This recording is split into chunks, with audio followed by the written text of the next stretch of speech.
Welcome to the Grateful Tap podcast, where we are exploring healing, inspiration, and rock and roll with your hosts, Deanna Lyons and yours truly, Steph Dodds. Thank you for hanging out with us today. Welcome to the party. Steph, do you want to do introductions today? Sure. Oh gosh, where do I start? Well, I'm super excited to have my brother Mac Dodds on our podcast today. So this is obviously a special podcast for me personally because I love my brother. He's like one of my heroes and someone I look up to.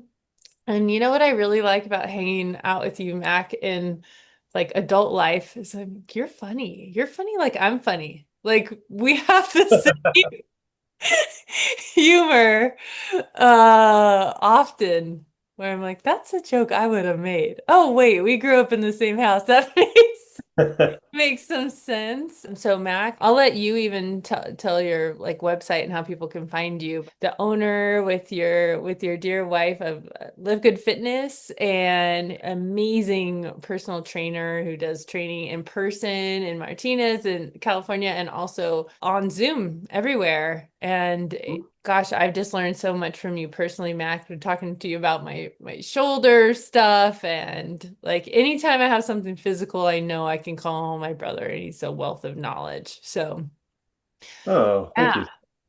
Yeah, thank you, Mac. So, what are you up to these days? What are you working on? I'm the fitness lead in a reversing dementia trial.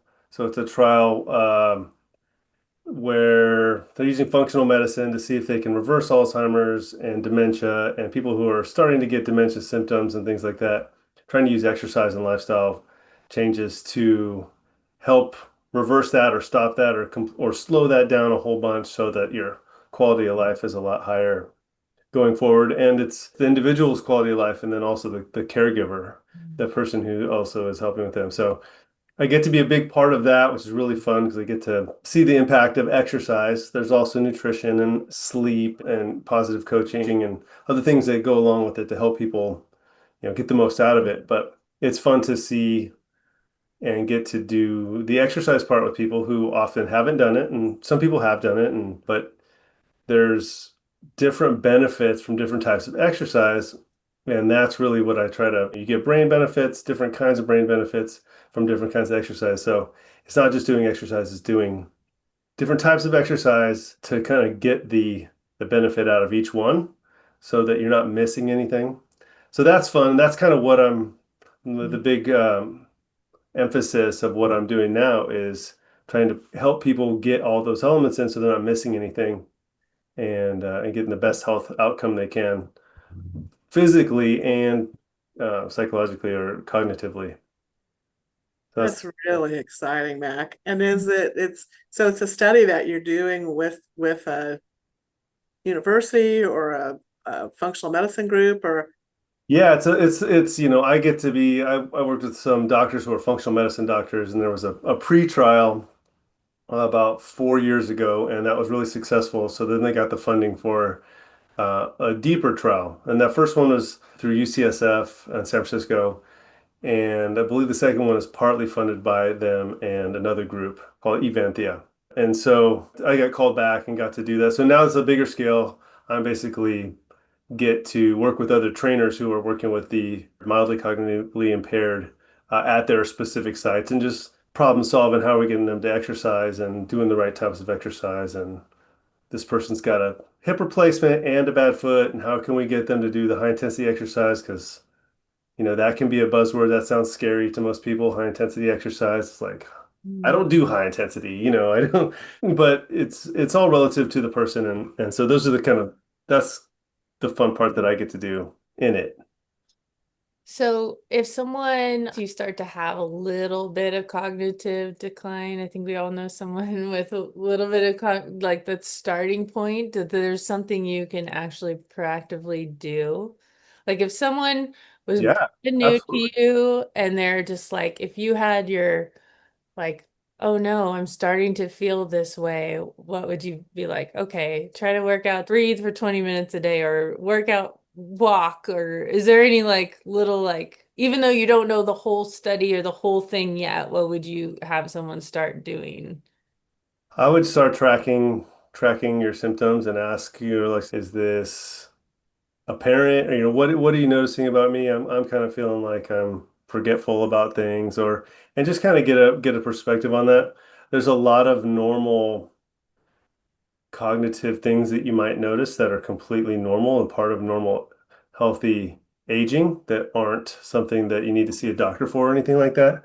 So if you're just like feeling slow or you're forgetting your keys once in a while or you're busy or distracted with other things, that's all that stuff's pretty normal. So first thing I would say is don't panic. Just try to take a step back and look at what's really going on and ask a few friends, do you notice anything about me? And that's what I would do personally. And then like if once I've done that, and I would kind of take a look at because now I see everything through a physical exercise lens, or at least to some point. So I'd say, are you getting enough water? Are you drinking water? What are what are some of your habits around exercise? Are you doing exercise?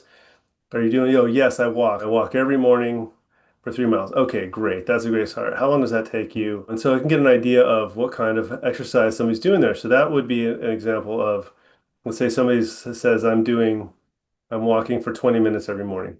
Okay, great. That's 20 minutes. Is it every morning or is it just Monday through Friday? Well, it's really Monday through Friday. I go for a walk for 20 minutes in the morning and then it's like that, but that's really all I do. Okay, great. So we look at that 20 minutes.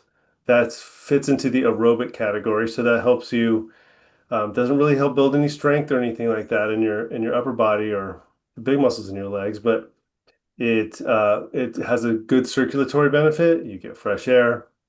And then we're kind of looking at the whole week. So that's 20 minutes times 5 days. That's 100 minutes. So it's a little more than an hour and a half a week of exercise. Okay. So I might say, like, okay, that's a good start. You're covering this one base pretty well. Let's look at some of the other, but you're missing out on some of the benefits of strength training. You might be missing out on some of the benefits of coordination and balance and doing something that's out of the ordinary. I'd say, look, that those would be some areas where we could really insert some easy tasks or skills that could so you could start getting benefits in these other areas too. And it doesn't have to be like some kind of CrossFit workout or not to badmouth CrossFit, but or so I was just trying to pick on something intense. It doesn't have to be something like you see in a Gatorade commercial or something like that. It could be definitely at a level for you and helping you that person get the benefit that you get from each type of exercise and not just thinking about steps or exercise minutes or something like that. For brain health in particular, is it more cardio or weightlifting or balance or like a little bit of each? Yeah, it's kind of a little bit of each. And so once you kind of top out on a category, you don't really get a lot more benefit by doing more in that category or that area. I know that you use a lot of plant analogies in your book, and so I like those kinds of analogies too with plants because it's a living organism like we are. And so a plant, just like us, a plant only needs so much water. It needs so much water and needs so much sunlight. If you give it too much water and not enough sunlight, or it's too cold there, the plant won't live its best. It won't be as healthy. So like if I think walking is like water, well, if I keep giving myself more and more walking and not enough of these other nutrients, I can actually be setting myself back. Like water is good for the plant to grow, but too much water is going to make the plant die too. And too much walking is probably not going to make you die. But the point is that these different types of things are all different nutrients that you need, or that you use your brain a different way when you're doing these other things. That's part of it. And part of it is there's like a chemical and hormonal response when you do in your body. You're building muscle, you're preventing bone loss, you're trying to get your body to stimulate those kinds of things. Those also have a hormonal and psychological benefit for your brain. So if you're not doing those things, you could be missing out on those details or those benefits. So walking, yeah, it's good. It gives you a circulatory, so your brain's also an organism that is fed with arteries and veins. They bring the blood in and take the blood out. And circulatory exercises like walking, even at lower levels, that you're pumping fresh blood, nutrients, oxygen into your brain. It needs that. It definitely needs that to survive. And if you challenge that system and improve the vasculature by doing a little bit more intense exercise or walking up a hill or just getting to a higher fitness level by getting in some circulation, you're improving it in that way. Okay. So you're getting the benefit in that direct way, but there's other ways which are hormonal release from strength training or high intensity bursts and things like that, and also circadian rhythms and getting sleep. So each one of those things can be an area where you might not be getting any benefit and you could easily, or by just sort of diverting some of your energy to another way and thinking about it like that. Does listening to Greta Van Fleet for 20 minutes a day or any other rock and roll help your brain health? I really think so. I mean, I really think what you listen to can bring about a certain mood. So like the mood you're in and stress that you're feeling has a chemical effect on your body. You can feel it. Let's say you're in the car listening to the news and it's some bad news or some BS stuff you're hearing about and you're getting wrapped up into it and then the guy slams on his brakes in front of you and you're like, now I'm going to be late to my thing. You can feel that. You can almost feel that just like imagining that for a second. Now Yeah. let's say you were like, forget the news. I'm gonna go the other way. I'm gonna leave myself a little more time, and then I'm gonna listen to I haven't listened to that Greta album in a long time. I love the one with the Archer and those songs on it. The one that was the tour that we were on. Love that album. I can listen to it 100 times in a row. I'm gonna put that on and just listen to it from the top down. It just puts you in a totally different state, in different space. So music absolutely could be one of those benefits you get in the like reducing the cortisol levels, you're feeling in your body, putting yourself in a different state of mind. And I feel more relaxed just talking about that than I did about that traffic scenario. And so you can actually feel those things, and those are like chemical things happening in your bloodstream. I don't think you want to swing the pendulum super hard all the time between one side or the other necessarily, but music and something you like or something that has meaning to you, it really can have a good effect. So I would definitely recommend that to anybody finding some music that you like or does something to you. And I think talking to other people about music is super cool if you have a chance to do that. Mm. As you pick up on things or other people are picking up on things that you're not picking up on, and you don't know why you like it, but you like it, or maybe you do know why you like it. Maybe you're so hyper aware of all the instruments and the vibe they're trying to create and the scale they're using or whatever. But yeah, I think music is super cool.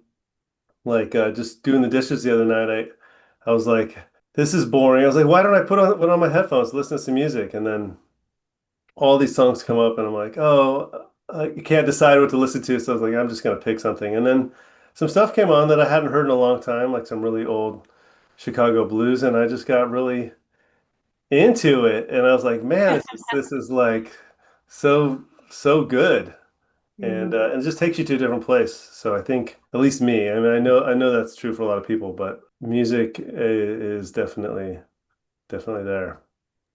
What is the name of that? Starcatcher, Deanna? Starcatcher. Yeah, Starcatcher is the name of the album. Yeah. It was, yeah, I have got my poster right there. It was the Dreams and Gold tour, but Starcatcher is the album. Yep. Yeah. It's true. It's good to talk about music with other people because now I'm gonna listen to Meet Your Master on the my walk today. Because I'm a walking fool, so I'm glad you can't die from walking too much because I walk all the time. But like I swear I've had a spiritual experience like walking outside, looking at clouds, listening to that song. hmm Is Yeah. he talking about God? Is he talking about his lover? Like I don't know. And that's the beauty of music is it's the interpretation. They put it out there with whatever they've designed in the moment and inspired them to create the music. Then when we take it in, it's a whole nother art based upon the multitude of our lives and our experiences. And yet, say when we get together and we talk about it, there's still a similar feeling of this joy and connection, which we all need more and more of. And in a lot of ways, we've gotten away from it. Going to concerts or getting on and talking with your friends about it or going for a walk, all of these things, getting out and exercising, tapping. We're engaging with each other and engaging with our the whole of our body, right? And that's the thing, is that sometimes one area gets out of whack, and that happens. It's going to, for a lot of different reasons. But then we can use all sorts of things to help us come back into balance and a safe and social connection, and then the joyous connection, and grow that too.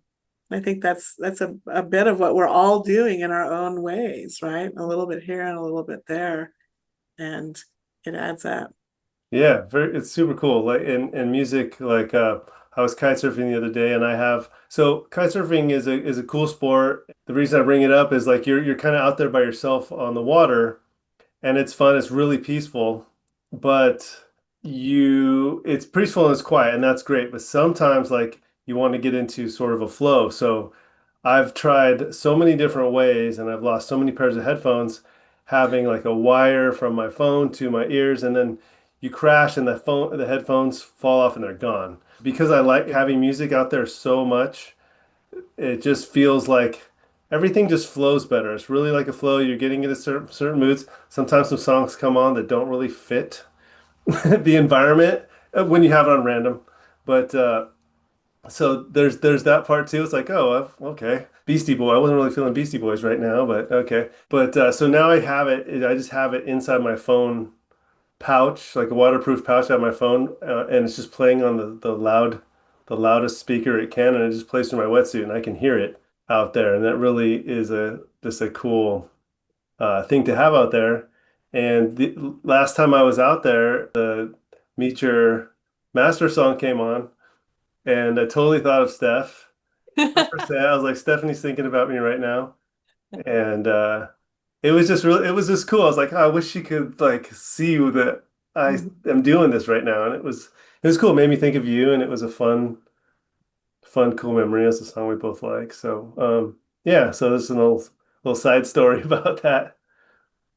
I love that. But it's how the memory works. It's how, and those hormones and those chemicals that run through our body are reignited. We don't have to always be in the scenario to feel it and to experience it. The memory of it is there, and it ignites those things. And so it can happen in ways that are beneficial, and it can happen in ways that hold us back, all for good reason. And then that's where, again, all of the different tools that we use and that we share with others help. It helps bring us back into balance when it goes the other way. When it's like that, it's like we want to expand that and have that. And why not have more of that and develop more of that and create more of that? And that's what I was hearing in your work as well. You're like, okay, cool. Walking, you got that dialed, and let's see what else we can add in. And the other thing that I heard in what you were saying that I really liked is that, yeah, we want to look at those other areas, but it's going to be tailored to the individual and what can really fit them and what they need based upon their bodies, because they might not be where they can lift really big weights, but I imagine you've created ways that people can still engage and develop the weight lifting capacity that they can use and incorporate into their lives, even if they're in assisted living or they're having injuries. Both Steph and I are having shoulder injuries right now. So what I used to be able to do, I can't do at this time, but I sure hope to be able to get back to it. So I've had to modify. It sounds like you're also working with a unique community that you have to be really creative to make that happen. I heard you say have to modify, and I would say you don't have to say have to modify. I think modify is not a negative at all. It's just a more focused, a more appropriate level for wherever you are right now. It doesn't have to fit into a big cookie cutter formula to get the result. So strength training is a part of, gives you a brain benefit and a body benefit. It helps you get up off the floor, helps you move things around, move your own body around in space, and you get a brain benefit. It's coordination. So it's the cerebral complex in the back of your brain, and it's consciously doing something with the weights or a band or your own body weight. but you can get something into that category. It doesn't even have to be upper body. You could be completely disabled in your arms and still be able to do strength training with legs and some other things. So the cool thing about strength training is there are some like ideal minimums so they come up with these minimums because they're based on research that's done with lots of people. You try to get more people to do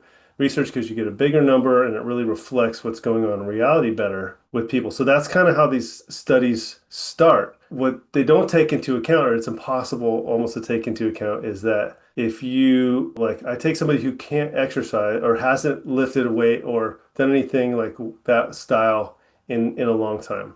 If I try to take them from right now and put them into this ideal category, they're going to break down. We're overwatering the plant. The plant can't adapt to that thing. So it's all just a series of adaptations. So you adapt to things slowly over time. So you would just start getting something into that category and let them adapt to it. And then they start getting the health benefits from it. And then they can see that they can do a little bit more. It's not like you got to lift heavy and those kinds of things. Not true. But you do want to stimulate the muscles because you get a benefit out of that. Your body has to work to heal it, and then it gives you a circulatory benefit and this other benefit to your brain too. So those hormones are released. So it's all just a series of adaptations. I like to use the example of, okay, you want to be really tan for summer, and so your idea, this is like a parallel to like working out too much. You go out and you go, I'm gonna suntan, I'm gonna be tan by Friday. I'm gonna go out do 3 hours today, 4 hours tomorrow. By Friday I should be good. Well, we all know that it doesn't work like that, right? No, more sun exposure is not going to get you tanner faster. You've got to like build up. Your body has to adapt to it. You can only tolerate so much and come back and heal. Well, the strength training is the same way, and so is most of the physical adaptations or learning to play piano or something like that. You can only improve so much every day. So the trick is really to know that that's true and use that as fuel to keep coming back and making little bits of improvement. Yeah, we all want to be really good at this and that. We all want to be at this end level, but what gets you there is just those small habits that you continue to do and you know that they are improving you in the background. There's really a reason to do them. So that's what I'd say in that kind of situation. You're actually making me feel like working out or exercise and tapping are really similar because Uh-huh. you're releasing your stress out of your physical body, like the stress response, because that's like I like to incorporate 2 minutes of dancing too, just to like shake, even though I'm not, just like wild dance in the living room, because you're shaking out that stress response. That's why I tell people that's why exercise works, because you feel better after an exercise. You're releasing all this energy. I don't know how to say that scientifically, but like Mm-hmm. getting it out. We're doing that tapping. You're tapping and talking. So we could just talk in circle, but we're also using the body to get out that frustration or anger or sadness or whatever. And also, I was thinking like, well, how you're talking about if someone feels like they're having early dementia symptoms, like that panic is the first step. Mm. Tapping could actually help with that part, the panic part. Mm-hmm. Oh, and then like we need all these tools, I think, to like if we're stuck in the panic part and can't get to the other stuff, tap on the panic, come to a calm and peaceful place, and then be like, okay, what's the path forward? What's our plan we're gonna work on? Mm-hmm. Mm-hmm. That sounds like a great way to just like let in some logical Mm-hmm. thinking, right? About and then planning out something that's realistic to approach to improve your health. And I'm recently also been studying somatic experiencing, and the concepts here are very similar as well. We start out with a resource state. So what's working? What's Mm-hmm. happening? What is working? And then we find out where the stressors are and slowly work on those. Take it slowly and sort of work back and forth between the things that are working and the things that are creating a challenge for you. And we actually work with the nervous system to slowly integrate and then to build the capacity for the present moment and for more joy and other things, but it's really to have the full range of capacity, because you might not always need to be in joy. You may have to be in the fight or flight response to run away from something. So we want the whole nervous system to be fully engaged, but the way to work with it is really a little bit at a time and slowly integrating the whole system so that then you have everything available to you.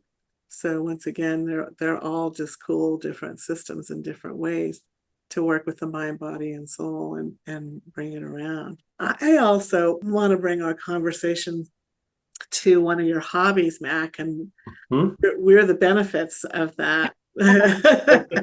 With your guitar playing skills. So kind of back to our love for music, and you spoke about practicing and playing, and I wanted to hear a little bit of that in relation to your development of music for our podcast. Yeah, so Stephanie asked me if me and my son Hogan would want to work on building an intro or some kind of musical part of the podcast, and it was super cool. And I said, yeah, let me talk to Hogan about it. Let me see what he says. And then he totally was like, yeah, of course, let's do this. And he's already started coming up with ideas. And then I wrote something. He's like, oh, I could hear drums over that. He's like, yeah, we should do that. And then, life got kind of busy. And this is Hogan for reference. The cutest kid. Oh, he's a guitar lover and such a music guy. And I've learned so much. And we were talking about music this morning. Which I'll get back to that too. But so yeah, so we worked on it a little bit. Life got in the way. He's busy with school and his own band and stuff. And so I gotta write something here. I really wanted to have something. And so was kind of playing, and I've been working on, what was I working on at the time? Just some it was a class. I think it was like a Stevie Ray Vaughan type of class, lessons. And I was like, it wasn't really helping me here. I was like, I want something. So I was kind of practicing some stuff, and I sent something out. So we got this recorder, and I was trying to learn how to do the recorder. And so I played something, and I was like, that was my first recording.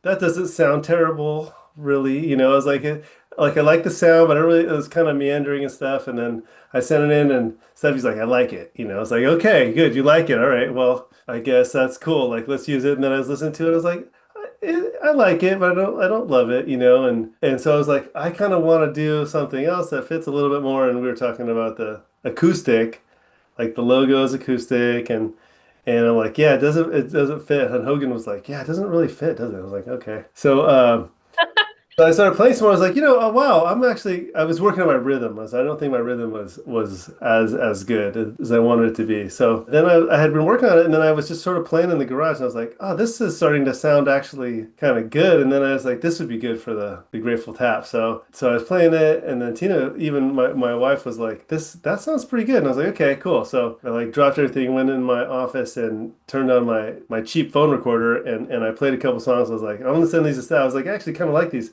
Sent them to Steph, and then you guys both really liked them. So I was thrilled to hear that. The practicing happened faster than I thought.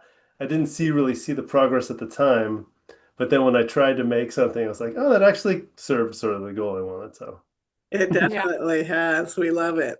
We love it. Great. Oh, cool. Yeah. I'm so thrilled.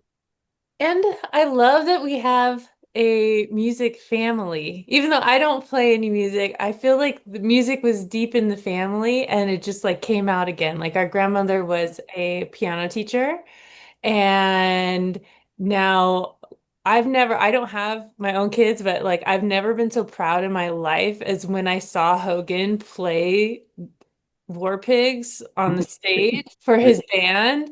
And I just literally, it makes me cry a little bit right now of just how cool that is that you two practice in the garage together, and you've I feel like you've revived the music spirit in the family. It's Hogan. Is Hogan? Yeah. Oh. I kind of have had the music spirit in my life, and got to play some bass in college. And then the college band broke up, and I was like, well, now I don't play. And I didn't play for a long time, and there's definitely something that was missing from my life. And then I started playing a little bit more, but then when Waylon was born, and Hogan was born, and I found a guitar that I had, and I started playing a little bit, and Hanak said to me, my dad, and he said, they're always going to remember that guitar in the house. They're going to remember that either subconsciously or consciously. That's going to be a cool feeling. And I was like, yeah, that's true. I remember just moments of hearing Ethan play guitar, other family members, and that just it really makes the house feel warm and lived in and inviting. And so it kind of grew from that. And then one day Hogan was like, "Hey, can you show me how to do that, or could I play the guitar like that?" I was like, "Yeah, here, just check it out, play it, and don't worry about messing it up or anything like that. We could fix it." Played, and then he never looked back. He never put that thing down, and just got better and better and learned more and more about music. And it's super fun to be a part of that with him. And he's far surpassed me in definitely knowledge, but guitar talent, and just so many cool ways to look at music and think about music that I didn't before, even being a real music lover. It's super rewarding and great. And my other son plays drums too, and he plays music. I don't know if it came from grandma, and I just kind of held the torch mildly to pass it to Hogan, or how it works in the whole like lineage and spiritual way, but it's definitely alive and well there, and it's a great part of my life. Yeah, both kids are just so smart and good looking and talented. I'm just like, wow, they're just I'm in awe of them. So good job, Mac and Tina. Thanks. It's all them. It's all them. I Yeah. call raising kids the grand experiment. You put a little of this in, a little of that in, and water it, Yeah. and see what happens. Yeah. Yeah. Well, every podcast episode we pull a card. So I don't know if you want to Cool. pull a card, Mac. I'll let you Yeah. choose. I grab the animal deck or no work your light deck. Do you have a preference? Hmm. You get to choose. I think the one on the left, the Work Your Light, looks more like Greta Van Fleet, so I was definitely drawn to that. But then I thought, well, the Oh, animals. I'm thinking animals right now, so I'm gonna go with the animal. So okay. the one with the spirit, one with the animal, and the deer, elk Yes. Okay, let's do it. in But front. it totally, this does look like Yeah, uh I was like, that Yeah, it does kind exact of right. poster in the background. I was, Trip to Light, fantastic. yeah, nice. yeah. So I was feeling animals earlier, but I grabbed the other one just in case. So that was perfect. Okay. Well, this one popped up. Peacock Spirit. Let Ooh, it okay. shine. Let it shine. Let it shine. Got a Okay, little interesting. for people just listening. We have a cool looking blue and green peacock with it's kind of got a heart open and it's like shining forward. Let it shine. Yeah. Nice. What does that mean to you, Matt? Well, just think it's interesting. I was talking to Hogan this morning about Arctic Monkeys. He was listening to that, and then we were talking about the lyrics. But it's a way to connect with my kids, which is so great. But then I forget what he said, and I had something green, and I was like, obviously I like green, and I have like this green cup, and I have another green cup, and then I forget. I had some other things green. I have a green stopwatch in here. So I was like, I love to work with my clients, and I was like, I love green. So that's cool that that popped up. There's tons of green on that peacock, and then the open heart is really cool because I feel like I'm getting a chance to open up here about myself and my experience working with clients and the love I have for fitness and helping people live and love themselves better and live better lives. That's what I love. And coming on your podcast gives me a chance to talk about that and sort of let that shine from my Mhm. heart. I just really feel like that's appropriate here in that way for me. Awesome. I just have to say, and this comes up a lot when we draw cards, you can't make this stuff up. You could put a different S word in there if you want to, but but it always seems to when we pull cards and I use color a lot in my private practice, It's Mm. like when we get to the end, we've created this musical experience in a different way, right? We've created being together and playing our instruments of conversation. And then you pull a card or you look at color, and it seems to just describe perfectly what we were talking about. It's like it all comes together at the right time. And it's time for all of us to shine. I think Mhm. that's showing up more and more, and I'm excited that we're getting to do it together, and we get to play together, and we get to work together, and it doesn't feel like work. It feels like we're doing good things, and like you say, helping people feel better and better all the time about themselves, about their lives, about their bodies.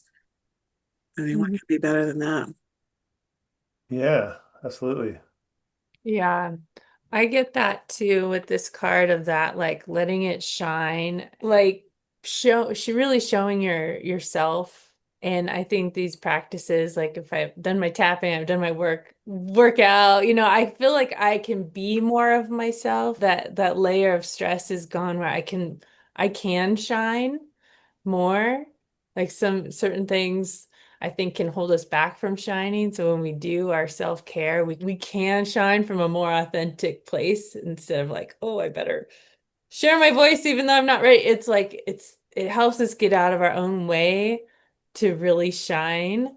And hearing you both talk about parenthood is like really, I think that's such a gift to our next generation, fostering them and feeding them so that they can shine and like encouraging that because shining can be scary, especially are you gonna get canceled or whatever, like, but these practices can help us feel, I think, safe being our authentic self.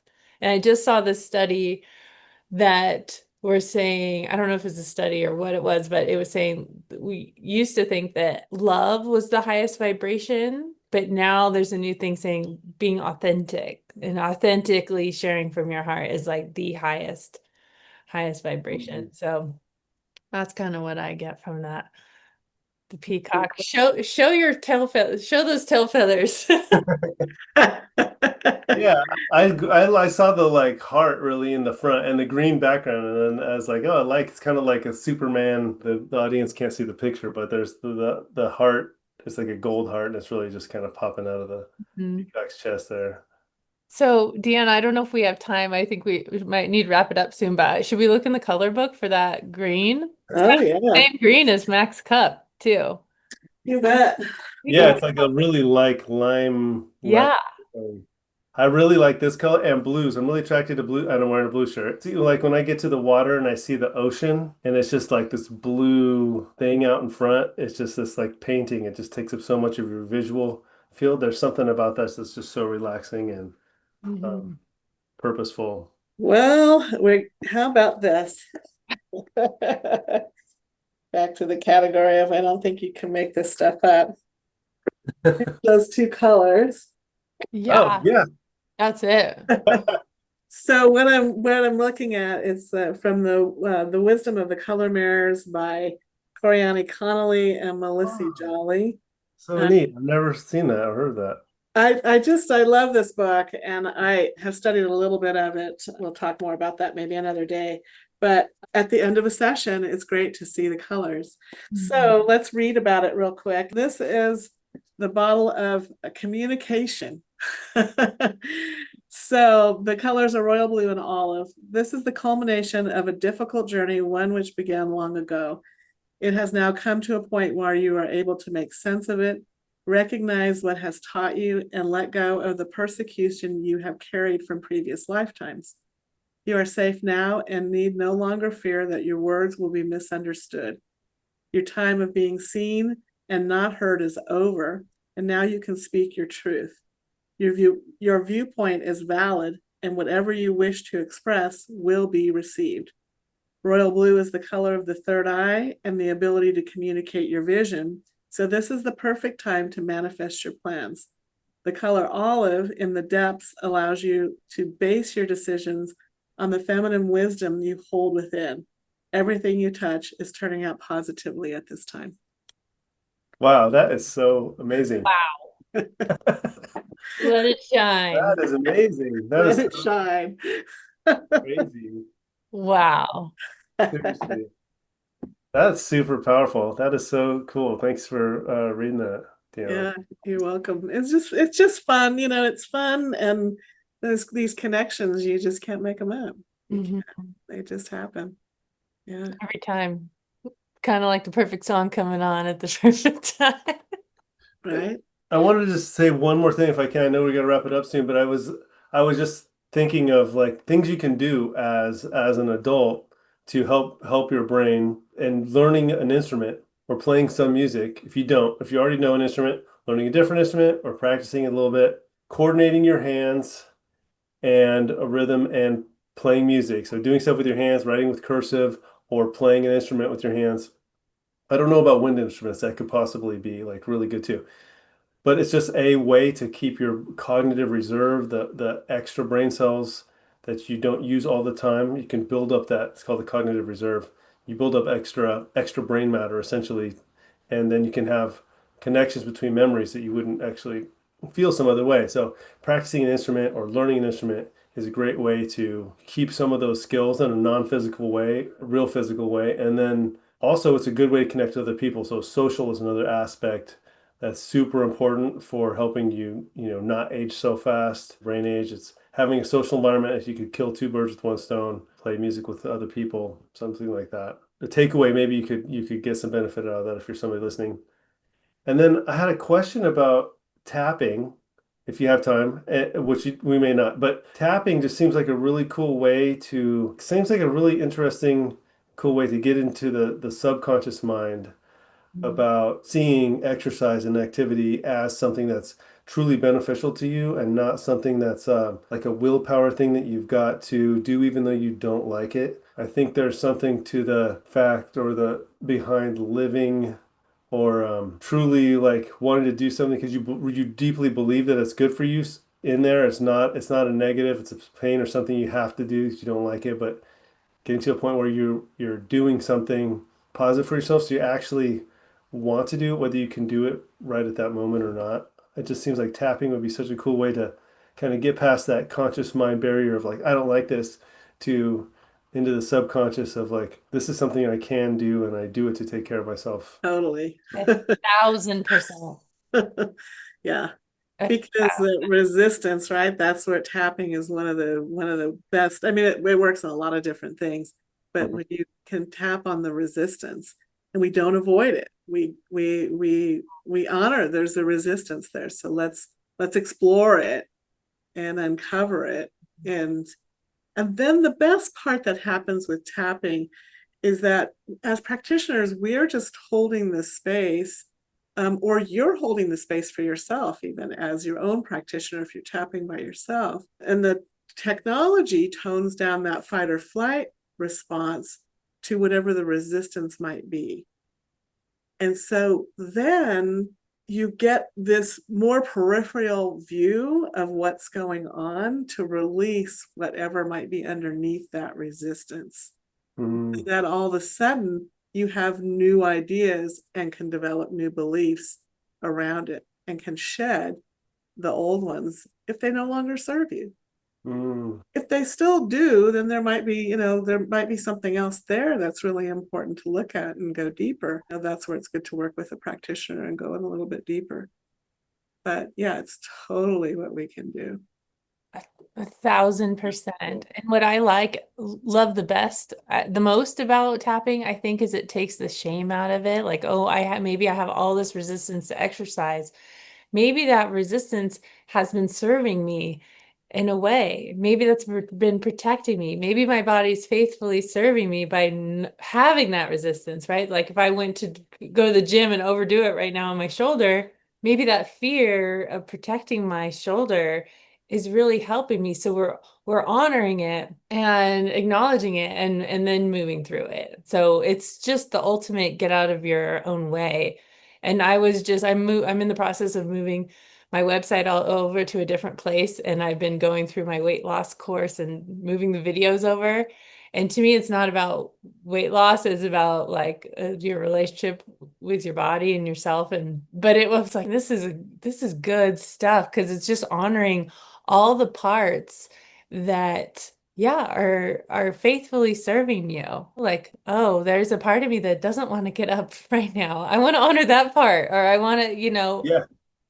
and it all has purpose. Like, we wouldn't have any of these things if they didn't serve us in some way, like we're talking about. How can I love myself anyway, even if I don't want to work out today? Maybe that's my highest self-care is not today. I'm on day 55 of 75 hard, so I'm not one to speak right now on that. But it's absolutely, Mac. It's like, because as you know, if you're working with someone and they're have the perfect diet and the perfect exercise plan, that could mean nothing if there's that self-sabotage underneath. If there's that self-hatred underneath. If I was talking to this nutritionist the other day, and he was saying, I think my client needs to see you, because this is not about diet. This is not about exercise. There is something way, way deeper here. So that's how I got into it, because I was like, why am I talking about how many calories are in a cup of black beans? This is not going to help at all what we're dealing with here.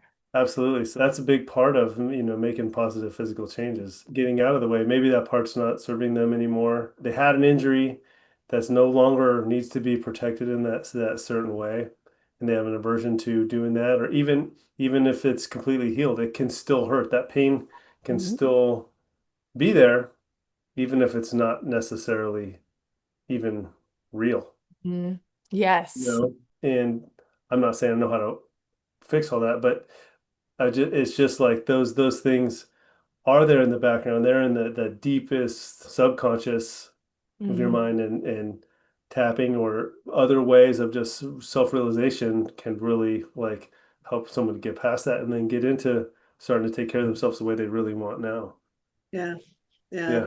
Different tools for different things at different times, for sure. Tapping, somatic experiencing, some of these other techniques. I know, Steph, you've looked at Psych-K. There's all kinds of things. And so without a doubt, we can help. And the best part is the answers come from within. They are there. They're inside each of us. And these technologies help that to emerge in the right time, in the right place for each person. And so, you never know, as a practitioner, when you're working with somebody, you think you're working on one thing, and by the time you get to the end, it's completely not what you thought.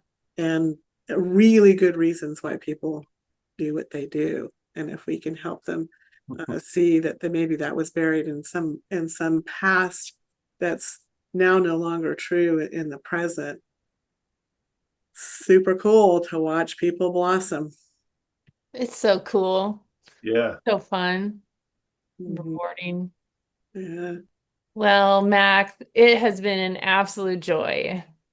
Oh, thanks. Me too. It's been so great. I'm so glad I got to come on the Grateful Tap podcast and just be a part of it in more ways than one. And thanks for letting me do some of the music for it and letting me pass that on to you guys. It's really an honor to be part of it. So, Yeah. I'm glad all our listeners can put a face to the music now and there. Turn on the Grateful podcast, the Grateful Tap. Thanks so much, Mac. Cool. We sure appreciate thanks you. for having me. Yeah, looking forward to seeing a show with you again one day soon. Yes, absolutely. Same here. Same here. Deanna and I are teaching EFT level 1 and 2 in November. So we hope you come join us, spend the weekend with us. We'd love to see you there.